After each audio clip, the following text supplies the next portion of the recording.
শয্যায় শুয়ে শুয়ে কাঁদছে মা। যত সময় আমাদের ক্ষমতা থাকে, যত সময় আমাদের শক্তি থাকে, পাওয়ার থাকে, তত সময় যেন আমরা ভাবি আমরাই ভগবান, তাই না? কে ভগবান, কোথায় ভগবান? ভগবান তো আমি। এটা আমি করেছি, ওটা আমি করেছি, এটা আমার, ওটা আমার, কিছুই তো আমার নয়। আমার কি? অনেকে গর্ব করে বলে আমার 5টা বাড়ি আছে, গ্রামে একটা, শহরে একটা। দেখবেন আমরা গেলে অনেকে বলে আমাদের 4টে বাড়ি আছে, এখানে একটা, ওখানে একটা, সেখানে একটা। আচ্ছা, মনে করুন আপনার 5টা বাড়ি আছে মা, মন দিয়ে শুনবেন, গর্ব করে আপনি সবাইকে জানাচ্ছেন আমার 5টা বাড়ি আছে। 5টা বাড়িতে তো আর আপনি থাকতে পারেন না, থাকতে হয় আপনাকে একটা বাড়িতে।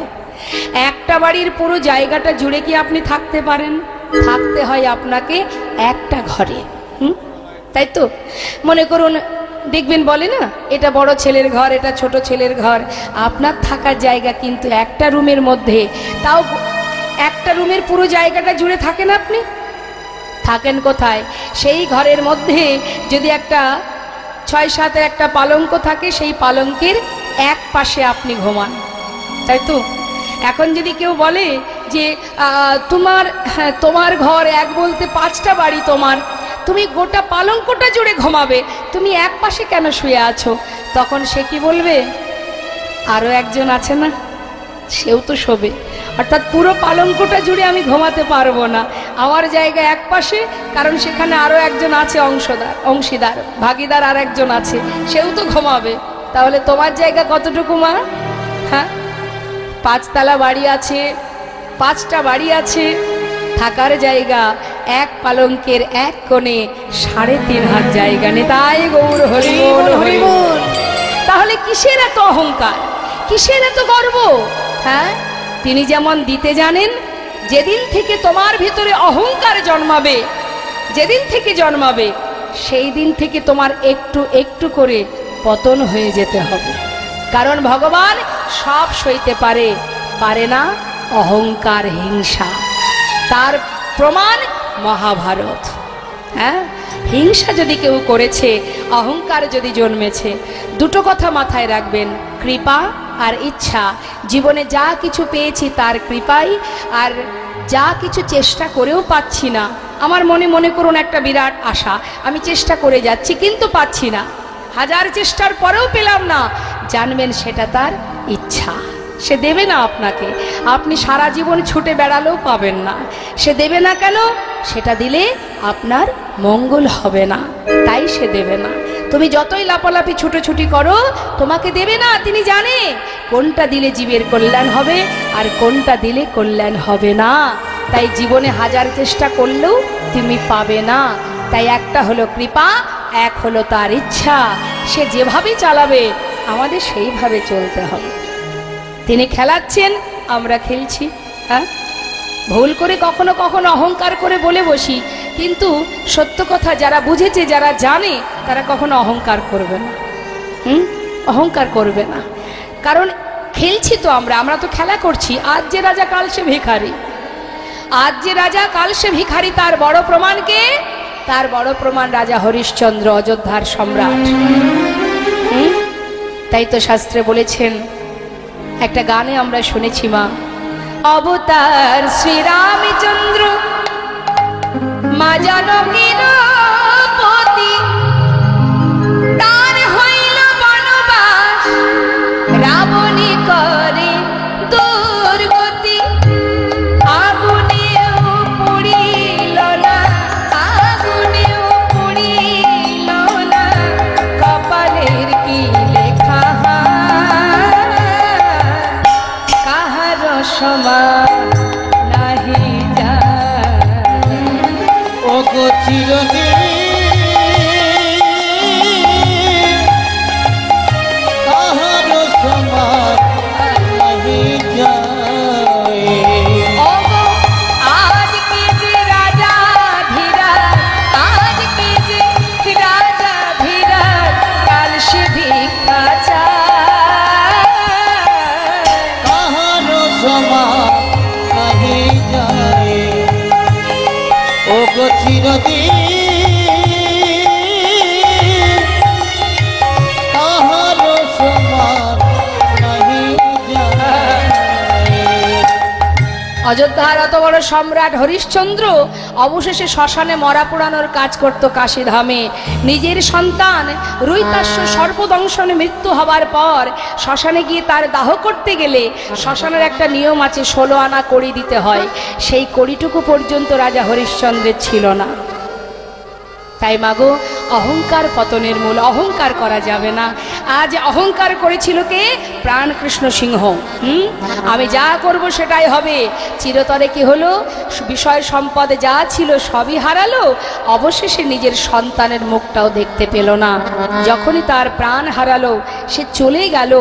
সঙ্গে সঙ্গে এলাকাবাসী সবাই মিলে জমিদার লালার কাছে গেল, গিয়ে বললে, মহারাজ, এবার তো আপনাকে ফিরতে হবে, কারণ আপনার পিতা যার প্রতি আপনার ক্ষোভ ছিল সে তো ইহলোক ছেড়ে পরলোক গমন করেছে, তাই এবার তো ফিরে চলুন। আপনি না গেলে জমিদারি রক্ষা হবে কি করে?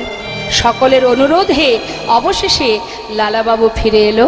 ফিরে আসার পর সমস্ত জমিদারি হিসাব নিকাশ বুঝে নিয়ে এবার জমিদারি রক্ষা করতে শুরু করে দিল।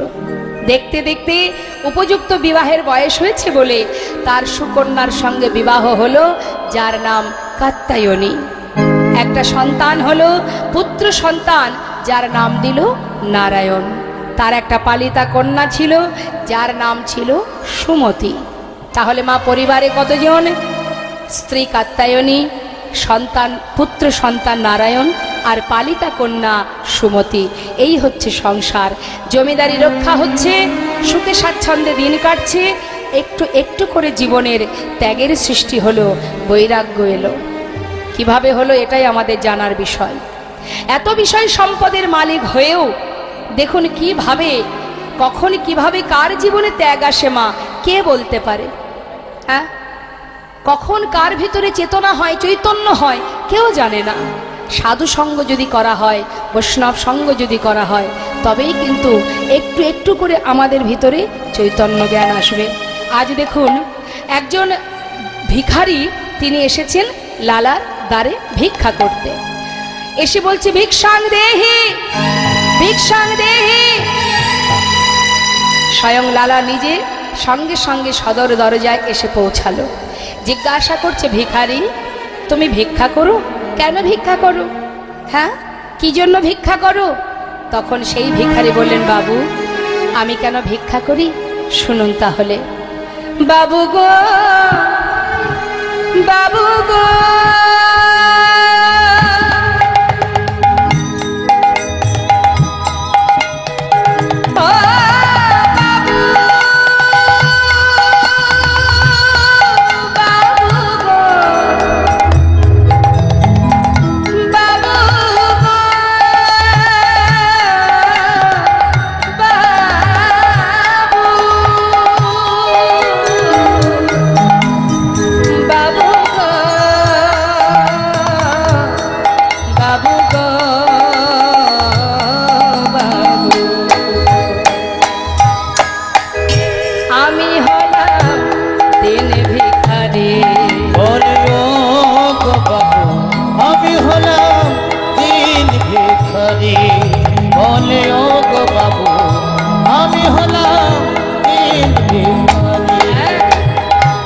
বাবু, আমি কেন ভিক্ষা করি শোনো তাহলে।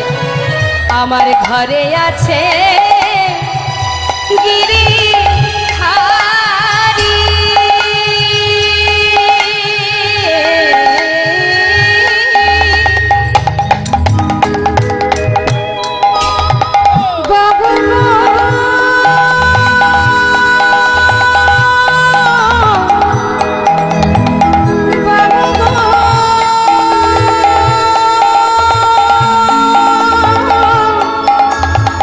বাবু গো,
দিয়ে প্রসাদ পাও।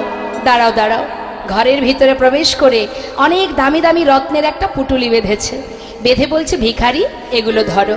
বাবু এতে কি আছে? অনেক দামি দামি মূল্যবান রত্ন আছে, নিয়ে যাও। এটা দিয়ে কি হবে? কেন, আমার মতো তুমিও ধনী হয়ে যাবে। যাও, আমি তোমায় দান করে দিলাম। সেই পুটুলিটা নিয়ে বিদায় নিয়ে যাত্রা করেছে। বাবু তাহলে আসি। যাচ্ছে মা, মনের আনন্দে মাথায় করে নিয়ে যাচ্ছে। কিছুটা পথ গেছে, দরজার কাছে দাঁড়িয়ে আছে লালাবাবু। দেখছে ভিখারি চলে যাচ্ছে। বেশ কিছুটা পথে যাবার পর সেই পুটুলিটা নিয়ে দূরে জঙ্গলের মধ্যে ছুঁড়ে ফেলে দিল। দূর থেকে লালা চিৎকার করে বলে উঠলেন, ভিখারি, এত বড় স্পর্ধা তোমার! যা কিছু দিলাম তুমি ফেলে দিলে, কেন ফেলে দিলে? দূর থেকে বলল, বাবু আমাকে ক্ষমা করে দিন। বাবু কি করব আমি? আপনার দেওয়া মূল্যবান সম্পদ আমি যখন মাথায় করে নিয়ে যাচ্ছি, কিছুটা আসতে না আসতেই হঠাৎ কে যেন আমায় বলে উঠল, ভিখারি কোথায় যাচ্ছিস তুই এগুলো নিয়ে? ও, তুইও বুঝি লালার মতো ধনী হতে চাস? কিরে, আমি তো তোকে কখনো বলিনি আমার জন্য ননি মাখন ক্ষীর সর এনে দে? যেমন করে দাঁড়ে দাঁড়ে ভিক্ষা করে যেমন ভাবে আমায় সেবা দিস, আমি তো তাতেই খুশি। কিন্তু আজ এত মূল্যবান সম্পদ নিয়ে তুই চলেছিস। তুই কি জানিস, এই সম্পদ যদি তোর ঘরে যায়, একটু একটু করে লালার মতো দশা তোরও হবে।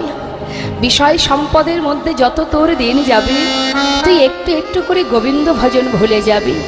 আয়, যেমন করে দাঁড়ে দাঁড়ে ভিক্ষা করে সেবা দিচ্ছিস তেমন করেই দে। আয় আয় ভিখারি আয় রে ফিরে, ভুলে যাস না মোহ ভরে। আয় ভিখারি আয় রে ফিরে, ভুলে যাস না মোহ ভরে। আয় ভিখারি আয় ভিখারি আয় রে ফিরে, ভুলে যাস না মোহ ভরে। গোবিন্দ সেবার বেলা বয়ে যা, গোবিন্দ সেবার বেলা বয়ে যা, গোবিন্দ সেবার বেলা বয়ে যা। বিদুরের খুদ যেমন তোর ভিক্ষার অন্ন তেমন, বিদুরের খুদ যেমন তোর ভিক্ষার অন্ন তেমন, বিদুরের খুদ যেমন তোর ভিক্ষার অন্ন তেমন। শোন শোন, সেবা দিতে ভুল করিস নে আমার, সেবা দিতে ভুল করিস নে আমার। ওরে আয় ভিখারি আয় রে ফিরে, আয় রে ফিরে, আয় ভিখারি আয় রে ফিরে, আয় ভিখারি আয় রে ফিরে, ভুলে যাস না মোহ ভরে। আয় ভিখারি আয় রে ফিরে, ভুলে যাস না মোহ ভরে। আয় ভিখারি আয় রে ফিরে, সেবা দিতে ভুল করিস নে আমার, সেবা দিতে ভুল করিস নে আমার। হরি বল হরি বল। বিদুরের খুদ যেমন তোর ভিক্ষার অন্ন তেমন, সেবা দিতে ভুল করিস না আমায়। সত্য কথা মা, ভগবান কখনো বলেনি আমাকে রাজভোগ খেতে দাও। বলেছে তুমি যেমন করেই দাও, যেমনটা দাও, যেভাবেই দাও না কেন, তিনি তাতেই সন্তুষ্ট যদি তুমি ভক্তি ভরে সেবা দিতে পারো।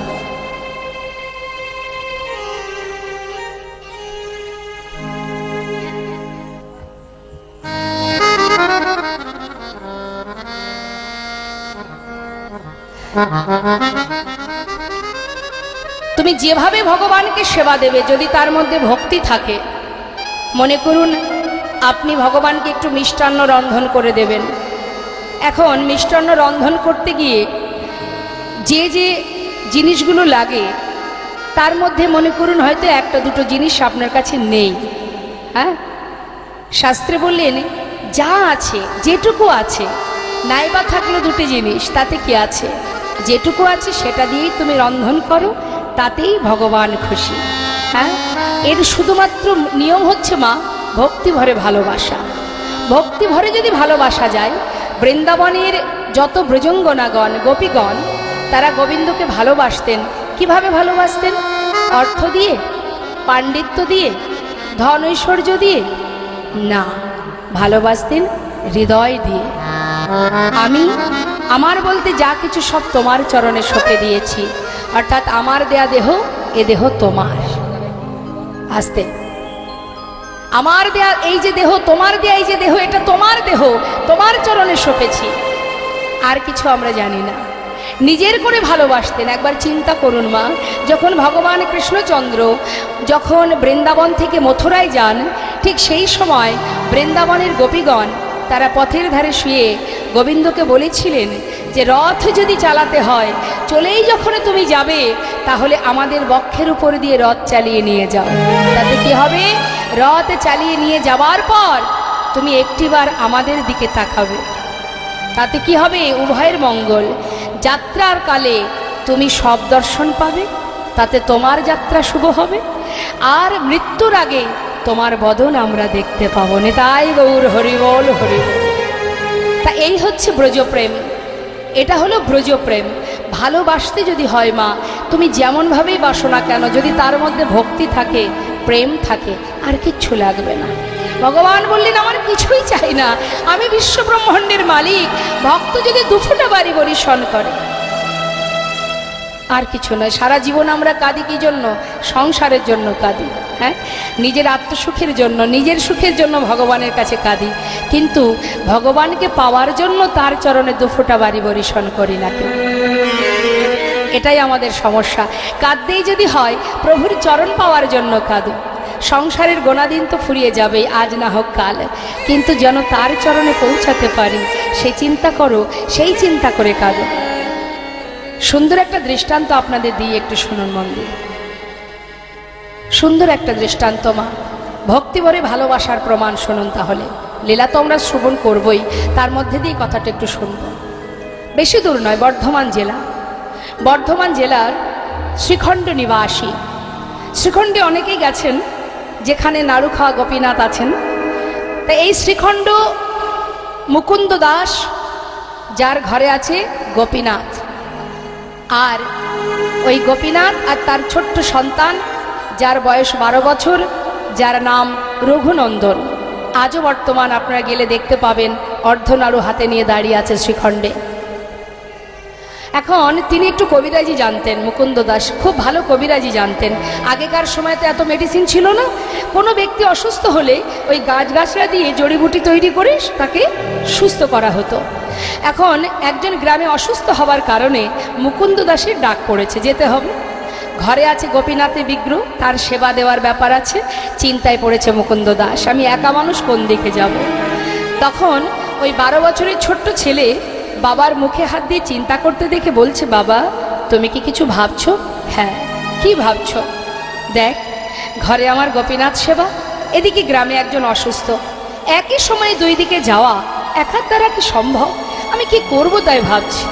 তখন ছোট্ট ছেলে বললেন, বাবা এক কাজ করো, শোনো, গ্রামে যিনি অসুস্থ তার কাছে তো আর আমি যেতে পারবো না, আমি সুস্থ করতে পারবো না। তার থেকে তুমি এক কাজ করো, তুমি গ্রামে চলে যাও, আর ঘরে গোপীনাথের সেবা এটা আমি দিয়ে দেব। মুকুন্দ দাস মৃদু হেসে বলছেন, রঘুনন্দন, ভগবানের সেবা বললেই সেবা হয় না রে বাবা, তার অনেক নিয়ম আছে, অনেক মন্ত্র জানতে হয়, তুমি তো কিছু জানো না। ছোট্ট ছেলে বললেন, বাবা আমি হয়তো তোমার মতো মন্ত্র জানি না, কিন্তু আমি যদি ওকে ভালোবেসে খাওয়াই, ও কি খাবে না? মুকুন্দ দাস ভাবছে, সত্যি তো, মন্ত্রের কি বা প্রয়োজন? যদি কেউ ভক্তি ভরে ভালোবেসে খাওয়ায়, সবার উপরে তো ভক্তি, ভক্তি ভরে যদি কেউ সেবা দেয়, তাতে মন্ত্রের দরকার হয় না। যাক, ভালোই হলো। শোন বাবা, আমি রান্নাঘরে সব কিছু গুছিয়ে রেখেছি, তুই একটু রান্না করে সেবা দিস, আমার জন্য প্রসাদ রাখবি, আমি চললাম গ্রামে। ঠিক আছে, তুমি চিন্তা করো না, যাও। মুকুন্দ দাস কিন্তু গ্রামে চলে গেল মা। আর এদিকে জীবনে কোনোদিন যে ছেলে রান্ধন করেনি, আজ রান্নাঘরে গেছে। রান্নাঘরে গিয়ে কি করেছে, সমস্ত ব্যঞ্জন এক পাত্রে ঢেলে দিয়ে কোনো রকমে জাল ধরিয়েছে। সিদ্ধ হয়েছে কোনো রকম, সিদ্ধ করছে আর মুখে বিড়ি বিড়ি করে বলছে, গোপীনাথ, ও গোপীনাথ, জানো তো আজ বাবা ঘরে নেই, আমি তোমার জন্য রান্না করছি, জানি না কেমন হবে, তবে যেমনই হোক তুমি কিন্তু আজকে একটু কষ্ট করে খেয়ে নেবে, কেমন? একার মতো একা বকছে আর রন্ধন করছে। কোনো রকমে সিদ্ধ হয়েছে, পাত্রে ঢেলে নিয়েছে। এবার ঢুকেছে ঠাকুর ঘরে, পাত্রটা রেখে ডাকছে, গোপীনাথ, দাঁড়িয়ে থেকো না, ওইভাবে দাঁড়িয়ে থেকো না, আজ বাবা ঘরে নেই, আমি এসেছি তোমার জন্য। কোনোদিন তো রান্না করিনি, জানি না কেমন হয়েছে। যাই হোক, একটু কষ্ট করে খেয়ে নাও, কাল বাবা ভালো করে রান্না করে খাওয়াবে। শিগগির এসো, তাড়াতাড়ি এসো। আসছে না। আমরাও তো সেবা দিই প্রভুর, সে কি আসে মা? আসে না, আসছে না। কি ব্যাপার? চিন্তা করছে। সে কিন্তু জানে না যে এটা বিগ্রহ, এটা সে জানে না। সে জানে আমি যেমন বাবার সন্তান, ও আমার বাবার সন্তান। ডেকেই যাচ্ছে। কি হলো? কখন থেকে ডাকছি? বেশ তো দাঁড়িয়ে আছো। কি ভেবেছো বাবা ঘরে নেই বলে আসবে না? আগে চলে এসো, ভালো চাও যদি চলে এসো। কখন থেকে ডাকছি।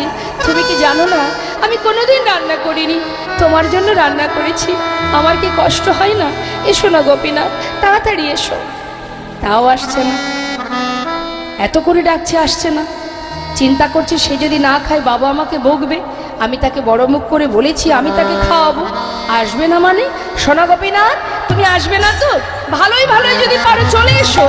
আর শোনো, যদি তুমি না আসো, জানো তো আমি যখন না খাই আমার বাবা আমাকে লাঠি দিয়ে, লাঠির ভয় দেখিয়ে খাওয়ায়। আসবে না তো? দাঁড়াও। ঘর থেকে বাইরে বেরিয়ে খুঁজে খুঁজে জঙ্গলের ভিতর থেকে একটা লাঠি জোগাড় করেছে। লাঠি নিয়ে ঠাকুর ঘরে ঢুকেছে। আসবে তো চলে এসো, না হলে এই যে হাতে লাঠি আছে না, এটা দিয়ে না আমি তোমাকে মেরে মেরে নিয়ে আসবো। এমন শুদ্ধ ভক্তি। আর পারছে না প্রভু দূরে থাকতে। মনে মনে চিন্তা করছে ভক্ত, তুমি মারবে বলে লাঠি এনেছো। কত ভালোবাসলে, অন্তর থেকে কতটা ভালোবাসলে যে লাঠি নিয়ে সামনে দাঁড়ায়। ভালো চাও চলে এসো, না হলে লাঠি দিয়ে মারবো। আর পারছে না, পাথরের মধ্যে শক্ত কঠিন পাথরে থাকতে পারছে না। মনটা চঞ্চল হয়ে গেছে। কতক্ষণে যাব আমি? কখনো কাঁদছে, ও গোপীনাথ এসো না, আমার কি কষ্ট হয় না? কখন থেকে ডাকছি তোমায়, একবার এসো, শিগগির এসে খেয়ে নাও। প্রভু আর থাকতে পারছে না। পাথর থেকে, বিগ্রহ থেকে সচল মূর্তি ধারণ করে এক পা দুপা করে সে পাতা আসনে বসেছে।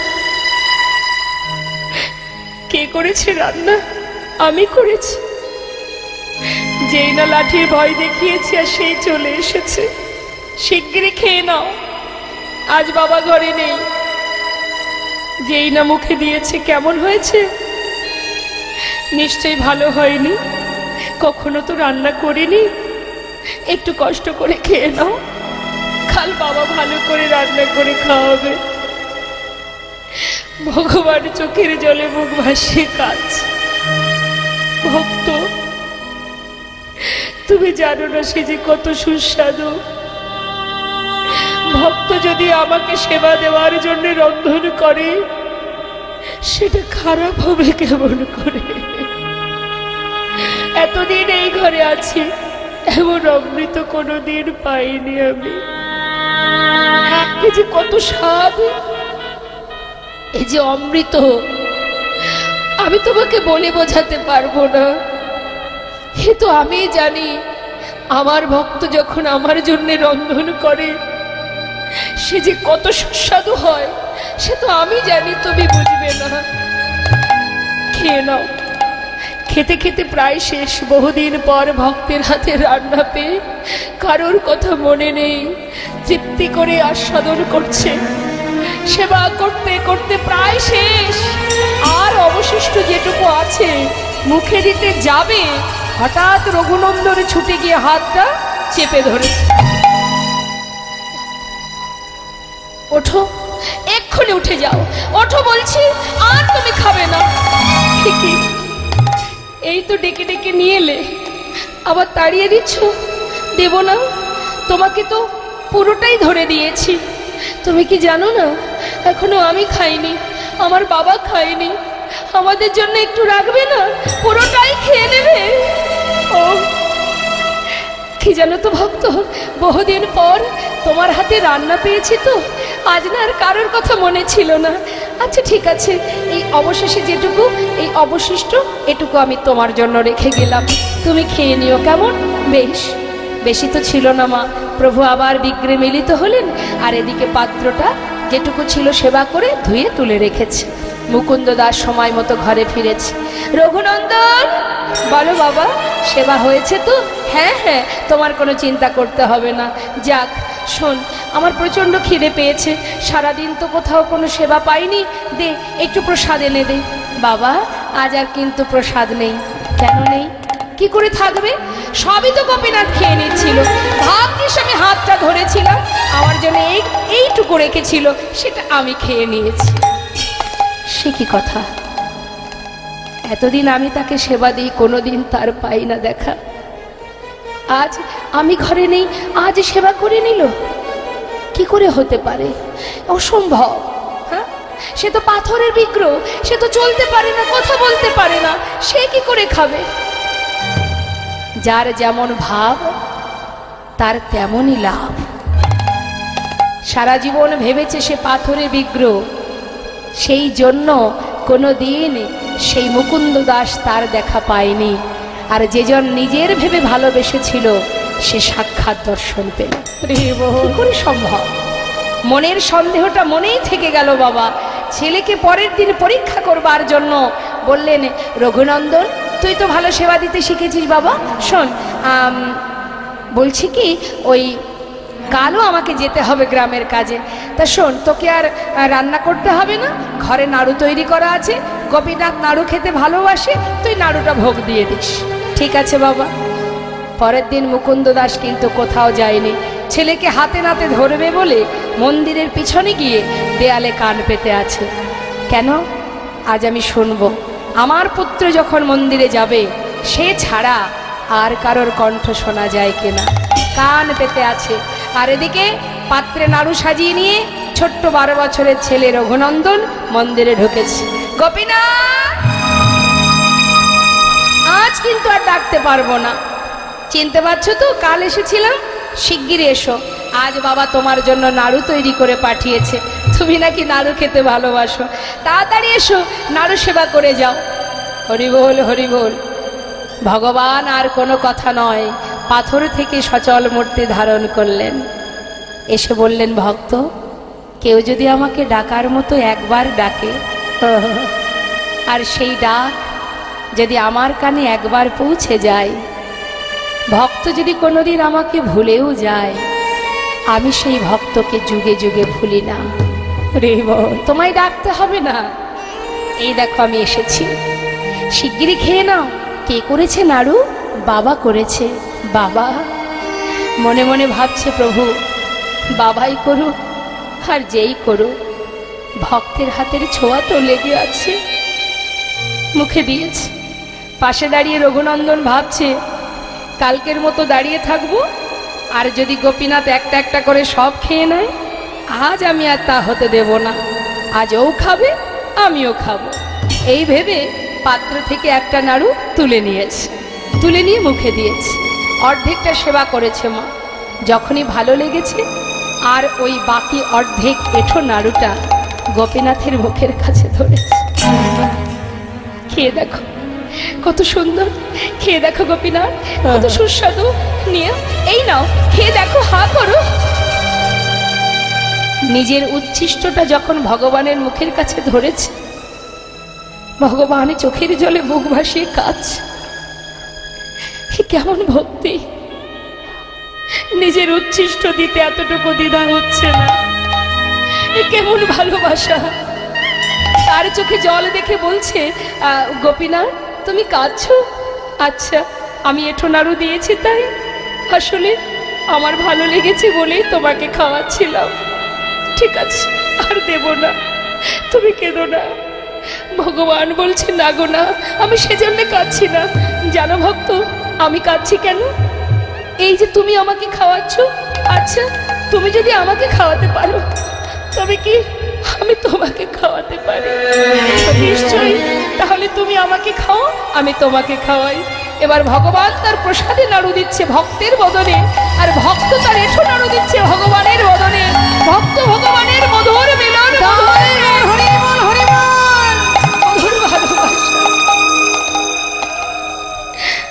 দেখবার জন্য মুকুন্দ দাস মন্দিরের পিছন থেকে চিৎকার করে উঠলেন, কে? কার কণ্ঠ শোনা যায়? ছুটে এসে মুষ্টা হাতে দরজা খুলেছে। খোলার আগেই প্রভু অর্ধনাড়ু হাতে নিয়ে বিগ্রে মিলিত হয়েছে। তার জলজ্জান্ত প্রমাণ মা আজও আছেন সেই অর্ধনাড়ু হাতে নিয়ে।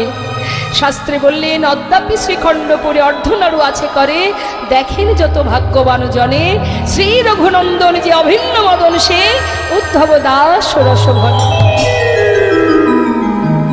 সেই অর্ধনাড়ু হাতে নিয়ে দাঁড়িয়ে আছে। যার হাতে ছিল বাঁশি তার হাতে অর্ধনাড়ু দেখা মাত্রই ছুটে গিয়ে নিজের সন্তানকে জড়িয়ে বুকের মধ্যে জড়িয়ে ধরলেন আর বলে উঠলেন, রঘুনন্দন, এতদিনে আমি বুঝলাম বাবা, তুই নিজের জন ভেবে, আপন জন ভেবে তাকে ভালোবেসেছিলি, তাই তাকে দেখা পেলি, আর আমি তাকে পাথরের বিগ্রহ ভেবে সেবা দিয়েছি, তাই তো তার দেখা পেলাম না। এতদিনের সেবা আমার অযোগ্য হয়ে গেল। আমার বুকের মাঝে আয় বাবা, একবার বুকে আয়, তোর মতো সন্তানকে বুকে জড়িয়ে ধরে আমার অযোগ্য দেহ আমি যোগ্য করি, আমার অযোগ্য দেহ যোগ্য করি, তোর মতো ভক্ত সন্তানে জড়ায়ে ধরে আমার অযোগ্য দেহ আমি যোগ্য করি, তোর মতো ভক্ত সন্তানে আমি জানাই ধরি, আমার মানব জন আমি ধন্য করি, সন্তানে জড়ায়ে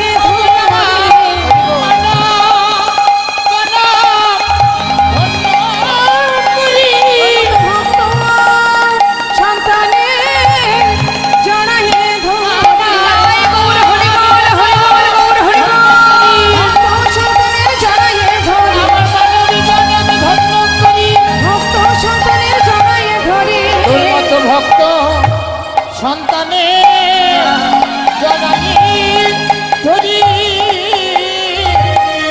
মহাভারতে ভগবান কৃষ্ণচন্দ্র গিয়েছিলেন হস্তিনাপুরে। দুর্যোধন বলেছিলেন, সখা এসো, আমি তোমাকে রাজভোগ খাওয়াবো। ভগবান বলেছিলেন, সেবাই যদি করতে হয় আমি দাসীপুত্র বিদুরের ঘরে সেবা করব। তাই মাগো, ভগবানের সেবার জন্য দুঃখ করতে হয় না। তুমি যেমন পারবে, যেমনটা পারবে, ভগবান তাতেই সন্তুষ্ট, যদি ভক্তি থাকে, ভালোবাসা থাকে। হ্যাঁ তো মাগো, শুধু তাই নয়, রামায়ণে আমরা যদি একটু ত্রেতা যুগে যাই, রামায়ণে দেখবেন শবরী, যার সকলের অবহেলিতা রমণী, সেই শবরী যে জঙ্গলের মধ্যে একটা কুটির তৈরি করে থাকতো, সকলের ঘৃণার পাত্রী ছিলেন। তো এখন সেই শবরী রামচন্দ্রকে সেবা দেবে বলে বন থেকে কুল পেড়ে নিজে আগে খেয়েছিল। খেয়ে দেখেছে টক না মিষ্টি, যেটা মিষ্টি অর্ধেকটা কুল খাওয়া হয়ে গেছে, মানে এঁঠো কুল তুলে রাখছে। কেন? রাম যখন আসবে সেবা করবে। তার ঘরে প্রভু রামচন্দ্র সেই উচ্ছিষ্ট কুল সেবা করেছিল। তাই যদি কেউ ভালোবেসে সেবা দিতে পারে, যেমনটাই দিক, প্রভু তাতেই সন্তুষ্ট। তাই বলছে, হে মহারাজ, আপনার জমিদার বাবুকে বলছে, লালাকে, বাবু আপনার এই ধন ঐশ্বর্য আমি নিতে পারবো না, তাই সব ফেলে দিলাম। তখন লালা বলছে, তাহলে এক কাজ করো, তুমি আমার মহলে থাকবে, তোমার সমস্ত দায়িত্ব নেব আমি, প্রতিদিন তুমি নিজে মুখে হরিনাম করবে আর আমাকে হরিনাম শ্রবণ করাবে। মহারাজ, আপনার ওই মহলে থাকলে আমি হরিনাম ভুলে যাব। আপনার মতো অবস্থা, আপনি যেমন বিষয় সম্পদের মধ্যে ডুবে গিয়ে কৃষ্ণ ভজন ভুলে গেছেন, আজ আমিও যদি আপনার মহলে থাকি তাহলে আপনার মতো অবস্থা আমারও হবে।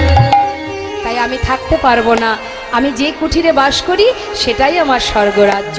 বেশ, বিদায় নিয়ে চলে গেল।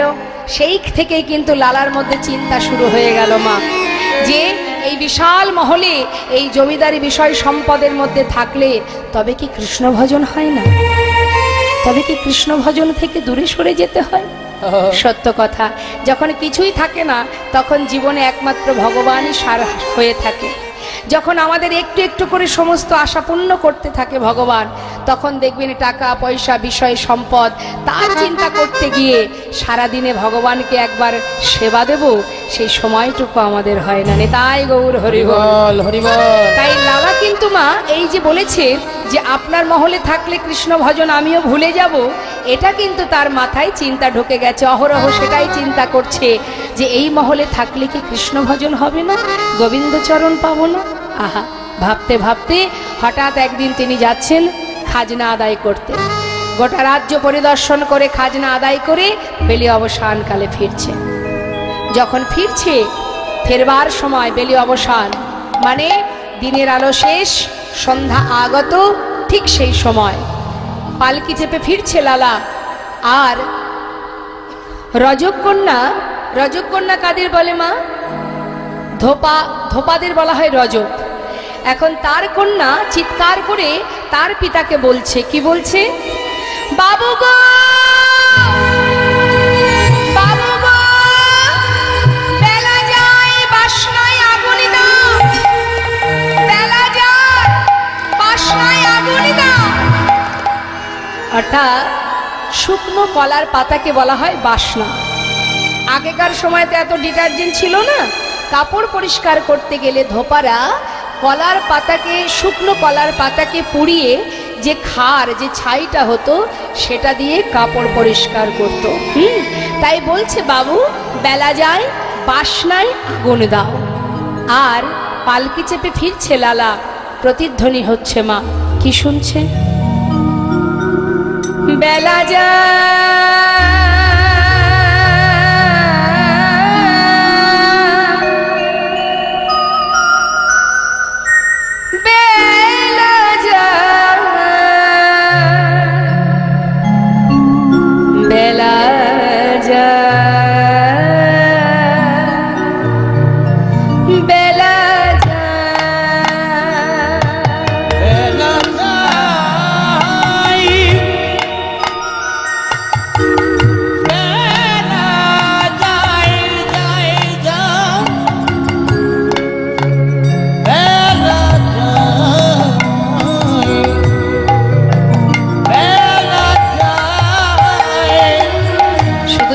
শুনছে তা নয়, লীলা আস্বাদন করছি আমরা যারা, আমাদেরও চেতনা হওয়া উচিত।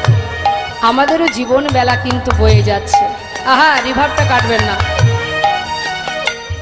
বেলা যা বেলা যা বেলা যা বেলা যা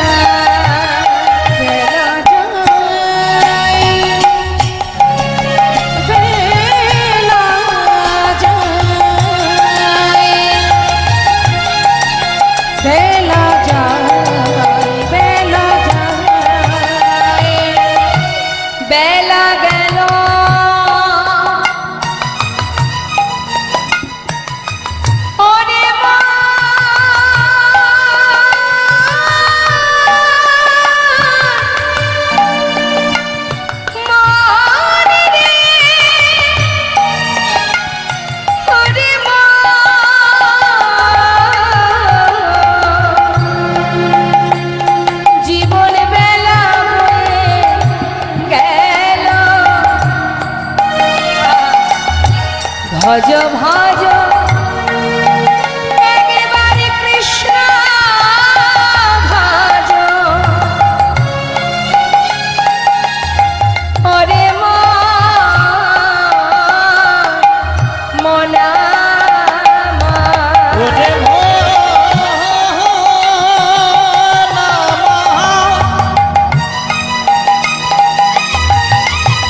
তোমরা আর মোহ ঘুমে ঘুমাই থেকো না।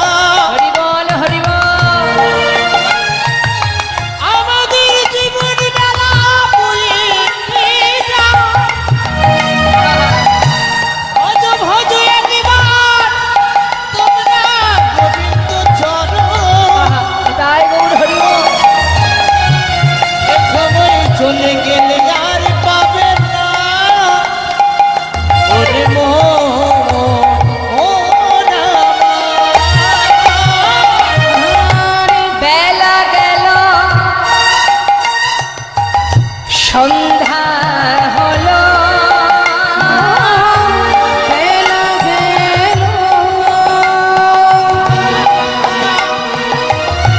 সন্ধ্যা হলো ফিরে এসো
লালা বললেন, বেয়ারা একটু পালকি থামাও।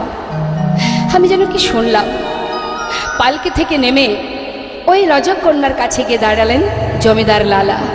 মা, তুই যেন কি একটা বললি। জমিদারকে দেখে থরথর করে কাঁপছে রজক কন্যা। বাবু, আমি তো আপনাকে কিছু বলিনি। আমি আমার বাবাকে বলেছি বেলা যায় বাসনায় আগুনে দাও। না না, ওরে, আমি যে অন্য কিছু শুনলাম। তুই যেন বারবার আমাকে বললি, বাবু গো, বেলা যায় বাসনায় আগুনে দাও, বাসনায় আগুনে দাও, বাসনায় আগুনে। আমি যে বারবার শুনলাম, তুই বারবার আমায় বললি বাসনায় আগুনে দাও।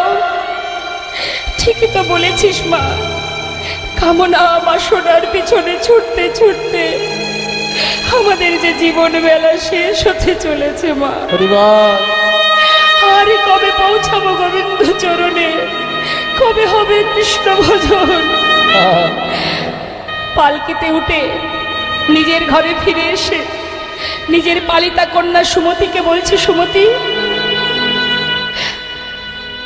একটু কাছে আয় মা। বলো বাবা। সুমতি, আমার সারা গায়ে কৃষ্ণ নাম লিখে দে না মা। বাবা, তুমি কি বলছো? কি হয়েছে তোমার? মা, আমি আর তোদের কাছে থাকবো না। দেখ, সময় তো আর নেই, এবার আমাকে নিজের ঘরে যেতে হবে। বাবা, খাজনা আদায় করে ফিরে আসার পর তুমি এমন করে পাগলের মতো কি বলছো? কি হয়েছে তোমার? মারে, সারা গায়ে কৃষ্ণ নাম লিখে দে মা। আমার বলতে এই পর্যন্ত যা কিছু আছে সর্বস্ব আমি তোদেরকে দিয়ে গেলাম। তোরা ভালো থাক, সুখে থাক, শুধু আমাকে বিদায় দে মা, আমি চলে যাই। বাবা, কোথায় যাবে তুমি? এমন কথা কেন বলছো? কি হয়েছে তোমার? কৃষ্ণ নাম লিখে যাবে কোথায়?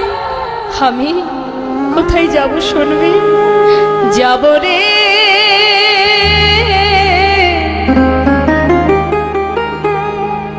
যাব আমি কৃষ্ণ ভজনে, যাব আমি মধুর বৃন্দাবনে। ওই না যাব আমি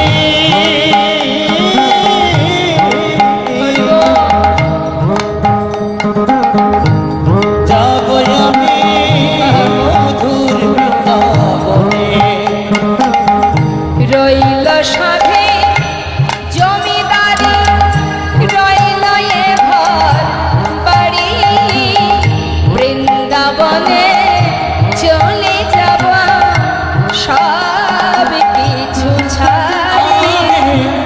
বৃন্দাবনে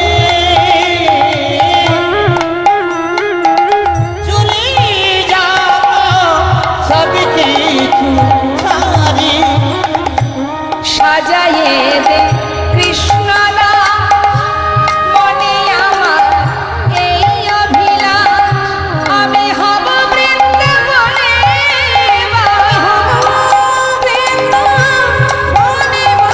আমি হব বৃন্দাবনে এই আশা ভরে যাব রে যাব আমি কৃষ্ণ ভজনে যাব আমি মধুর বৃন্দাবনে ওই না যাব আমি মধুর বৃন্দাবনে ওই না যাব আমি মধুর বৃন্দাবনে হরিবল হরিবল। জীবনের সমস্ত কিছু পরিত্যাগ করে কৃষ্ণ ধনে ধনী হয়ে নামকে সম্বল করে মস্ত বড় জমিদার লালাবাবু আজ চিরতরে মুর্শিদাবাদ ত্যাগ করে বৃন্দাবনের পথে যাত্রা করলো। হরিবল হরিবল হরিবল। ত্যাগ যদি না হয় মা, তাহলে তো কৃষ্ণ ভজন হবে না। হ্যাঁ, আমরা এখনো ত্যাগই করতে শিখিনি। পেরেছি কি কোনো কিছু ত্যাগ করতে পারি? আমরা পারি না। ত্যাগের সৃষ্টি না হওয়া পর্যন্ত কখনো বৈরাগ্য হবে না। আজ সব ছেড়ে যে এত বড় জমিদার এত সুখ স্বাচ্ছন্দ্য পরিত্যাগ করে জনমের মতো চললেন বৃন্দাবন।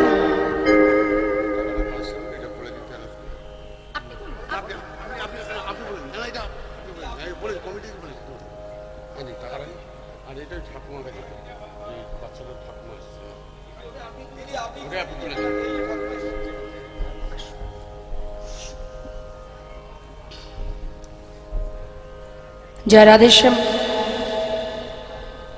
আজ আপনাদের সকলের ভিক্ষা একত্রিত করে মোট দান উঠেছে 10,501 টাকা, আর কমিটি দিয়েছে 201 টাকা, ও 2001 টাকা।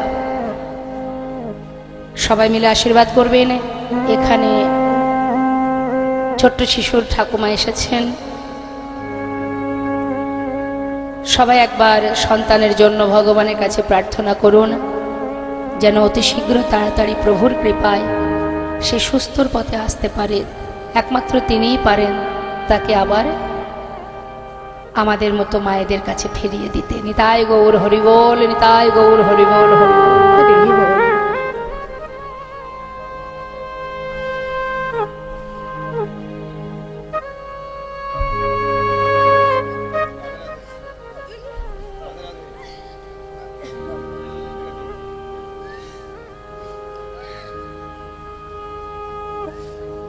নিতাই গৌর হরি হরি বল, হরি বল, হরি বল।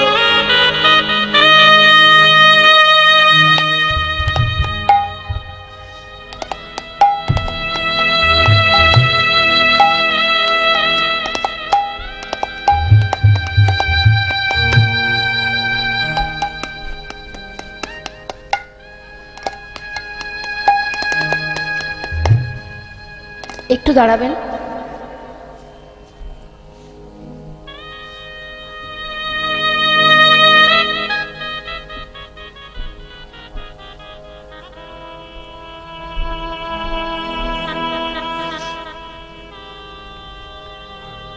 এটা তো মানতে হবে মা, আমরা এখানে কত ভক্ত আছি, পারবো? প্রভু যদি না চান আমরা তাকে ধরে রাখতে? আছে আমাদের ক্ষমতা? হ্যাঁ, নেই। তাহলে জেনে রাখবেন আমাদের উপরে আরো একজন আছে, তিনি যাহা খুশি তাই করতে পারেন। হ্যাঁ, তিনি সবই পারেন, আমাদের সামর্থ্যে সেটুকুনি সম্ভব নয়। তাই কখনো নিজেকে গর্ব করবেন না আমি এটা পারি, ওটা পারি, ওটা করতে পারবো না। তিনি সব পারেন। আমরা এত মানুষ আছি এখানে, এত ভক্ত আছি, এত জীব আছি, পারছি না তাকে ধরে রাখতে। এখান থেকেই ভাবতে হবে যে একমাত্র তিনিই রক্ষার মালিক, তিনিই সব কিছু পারেন।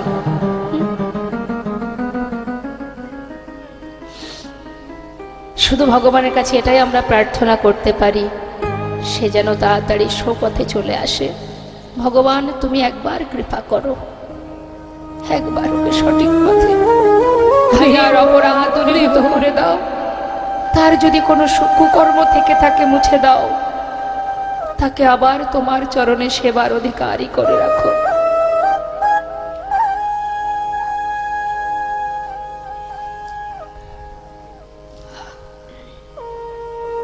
জয় রাধেশ্বর। হরে কৃষ্ণ। আজ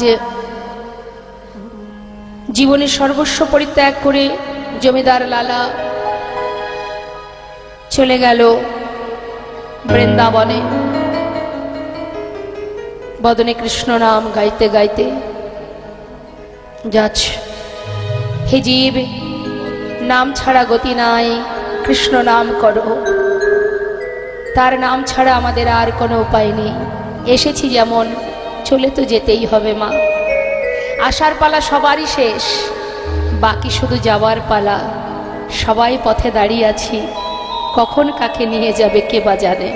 হ্যাঁ, তাই আমরা সবাই মিলে প্রভুর চরণে আত্মনিবেদন করে শুধু প্রার্থনা করব, কৃষ্ণ নামে কাঁদিবে কবে আমার পোড়া মন।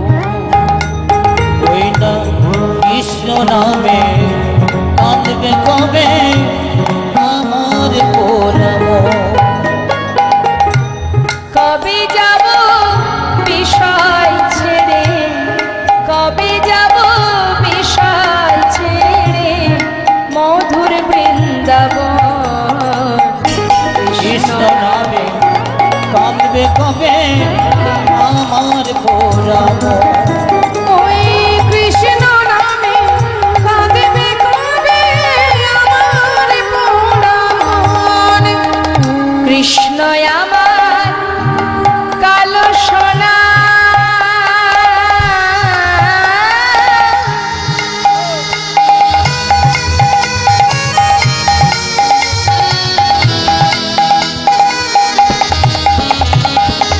কৃষ্ণ আমার কালো সোনা বনমালী সে।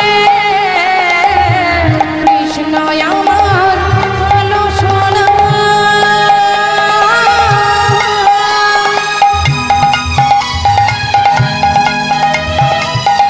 বনমালী সোনা। ভুল করিয়া একদিন আমি কই নাই কৃষ্ণ নাম। ও তো ভুল করিয়া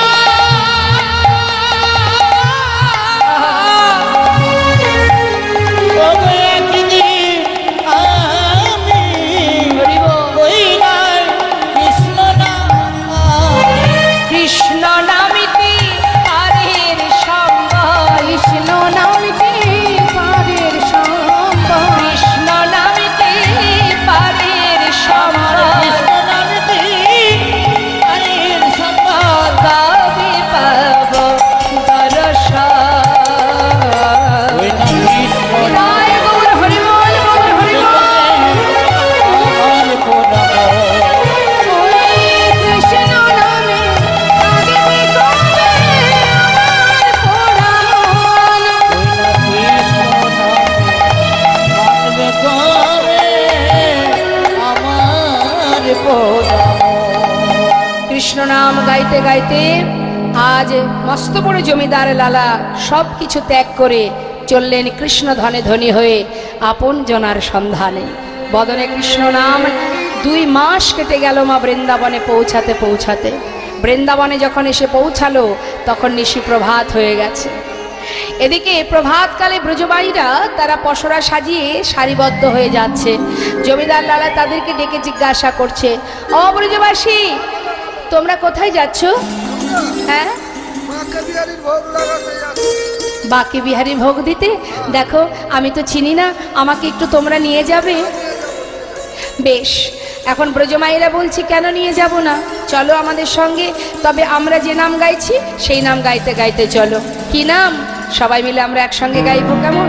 হ্যাঁ, সবাই একসাথে বলবো, রাধে রাধে রাধে রাধে রাধে রাধে রাধে রাধে বল, রাধে রাধে রাধে রাধে রাধে রাধে বল, বলো রাধে রাধে রাধে রাধে রাধে রাধে বল, রাধে রাধে রাধে রাধে রাধে রাধে বলো রাধে রাধে, বলো রাধে রাধে, বলো রাধে রাধে, রাধে রাধে রাধে রাধে বল, রাধে রাধে রাধে রাধে রাধে রাধে বল। পিছনে কে যাচ্ছে মা? জমিদার লালা বাবু। তিনি কি বলতে বলতে যাচ্ছেন পাঁচু পাঁচু?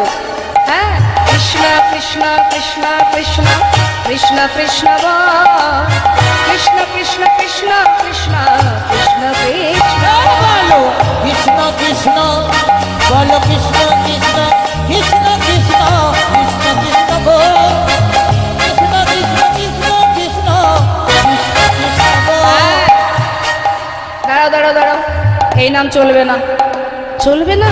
না, বৃন্দাবনে কেউ কৃষ্ণ নাম গায় না, রাধা নাম গায়।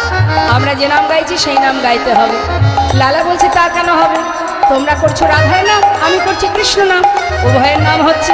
না না না, কৃষ্ণ নাম কেউ গায় না, তুমি রাধা নাম গাইতে গাইতে চলো। লালা বলছে তাহলে এক কাজ করি, তোমাদের কথাও থাক আমার কথাও থাক, দুয়ে মিলে একসঙ্গে আমরা সবাই মিলে গাইবো। কি গাইবো মা সবাই? হ্যাঁ, রাধে কৃষ্ণ রাধে কৃষ্ণ রাধে কৃষ্ণ রাধে কৃষ্ণ রাধে কৃষ্ণ রাধে কৃষ্ণ রাধে কৃষ্ণ। বলো রাধে কৃষ্ণ, বলো রাধে কৃষ্ণ, রাধে কৃষ্ণ রাধে কৃষ্ণ বল, রাধে কৃষ্ণ রাধে কৃষ্ণ রাধে কৃষ্ণ বল। হ্যাঁ, বৃন্দাবন কি, দুহাত তুলে সবাই মিলে বলবেন। রাধে রাধে বলতে পারেন, রাধে কৃষ্ণ বলতে পারেন, আর আমি এক একটি জায়গার নাম বলবো, জোরে জোরে বলবেন কিন্তু, কেমন? হ্যাঁ, বৃন্দাবন কি, যমুনা মাই কি, রাধা কুंड की, श्याम कुंड की, गोविंद कुंड की, विलासवन की, मधुबन की, निधुवन की, केशी घाट की, वंशीवन की, मोहनवन की, माधवी वन की, लौहवन की, तम्रवन की, कमलवन की, भंडीवन की, आगे पीछे दाहिने बाएं, बोल बोल में ऊपर नीचे, बोलो राधे राधे राधे राधे राधे राधे बोल, राधे राधे राधे राधे बोलो, राधे राधे राधे राधे राधे राधे बोल, राधे राधे राधे राधे राधे राधे बोल, हे राधे राधे राधे राधे राधे राधे बोल,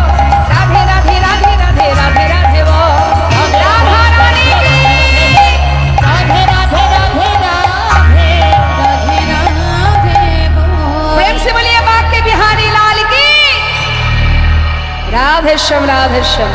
আমরা তাহলে এখন বর্তমানে কোথায় এলাম? বাকে বিহারীর মন্দিরে। সুন্দরভাবে সেবা হলো বাকে বিহারীর।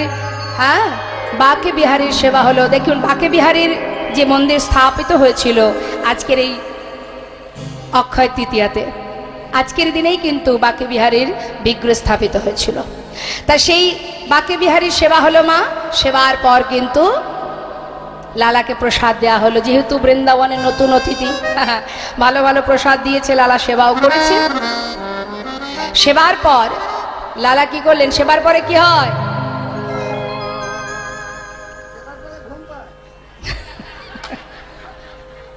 সেবার পরে একটু মনে হয় না যে যদি একটু সুন্দর বিছানা পেতাম। এখন চিন্তা করছি, লালা সেবা হয়েছে, উদার পরিপূর্ণ করে সেবা করেছে, একটু একটু অলসতা আসছে, তাড়াতাড়ি করে গোবিন্দ কুণ্ডের পাড়ে বালু রাশির উপরে যেই না শুতে গেছে, ঠিকঠাক ঘুম হচ্ছে না। যেহেতু জমিদার ছিলেন, তো জমিদারি সুখ স্বাচ্ছন্দ্যে দিন কেটেছে, সহজে কি সব কিছু মুছে যায়? তাড়াতাড়ি করে বালিগুলো একত্রিত করে একটা বালিশ তৈরি করেছে, করে সেখানে মাথা রেখে শুয়ে আছে।